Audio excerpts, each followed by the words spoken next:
So I come to this conversation in the hope that we can start releasing the stigma and the shame and the judgment to stop shaming other people for being overweight or how they choose to lose or not lose weight. And more importantly, to stop shaming ourselves. The recent show Oprah did on the topic of weight loss and all these weight loss drugs was bothersome to me for quite a few reasons. She interviewed a patient during the show who admitted to discontinuing the GLP-1 drugs because of consistent nausea, vomiting, blood, and ER visits. And Oprah pushed the conversation in the sense that it was possibly just that particular drug and asked if she was going to try another one. The patient said that she was nervous about trying it again, and the doctor commented that the GLP-1 side effects are overhyped and it's all about side effect management, and that all medications have side effects, but the important part is that they are mild to moderate in research studies. This is wild. In a consensus published on the clinical recommendations to manage GI adverse events in patients with these drugs, which by the way was funded by Novo Nordisk, who is the manufacturer of Mounjaro, so huge conflict of interest here. The percentages of side effects seem high, but they were normalized in the article. Meanwhile, there are so many case reports of other situations and adverse effects happening. Case study on appendicitis and if it is a hidden danger of GLP-1. Another study which was looking at the risk of gastrointestinal adverse events associated with GLP-1 receptors. This study found that the use of these drugs for weight loss compared to the use of bupropion and naltrexone was associated with increased risk of pancreatitis, gastroparesis, and bowel obstruction,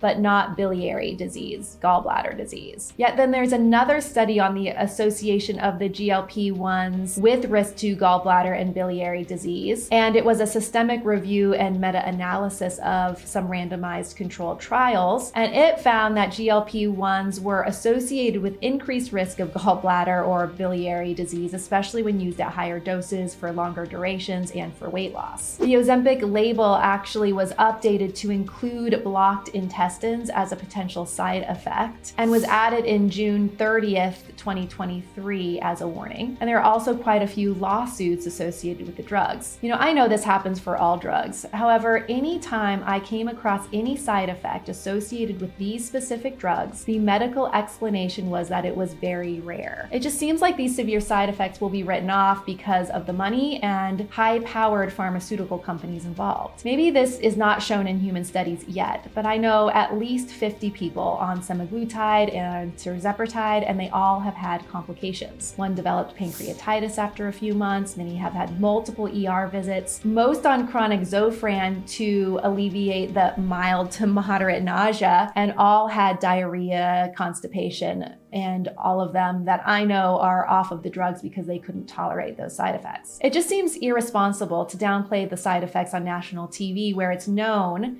that Oprah is highly influential to her audience. I'd love for you to drop your thoughts in the comments below.